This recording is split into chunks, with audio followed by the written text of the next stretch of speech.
Ellie, let's talk. Po, wala naman tayong dapat pag-usapan. Talaga? Sa pagkakaalam ko kasi, buntis ka sa anak nating dalawa. Hindi totoo yung sinasabi mo. Imposible yan. Hindi ako buntis.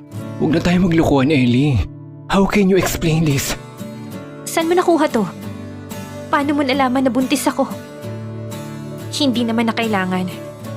Kaya ko namang buhayin tong batang dinadala ko. Pero anak ko rin yan, Ellie. Kahit anong sabihin mo may karapatan pa rin ako sa kanya.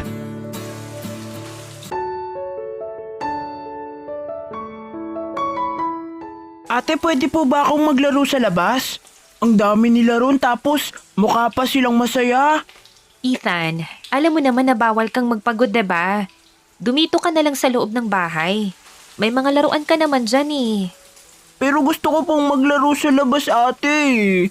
Payagan mo na ako, please. Huwag nang matigas ang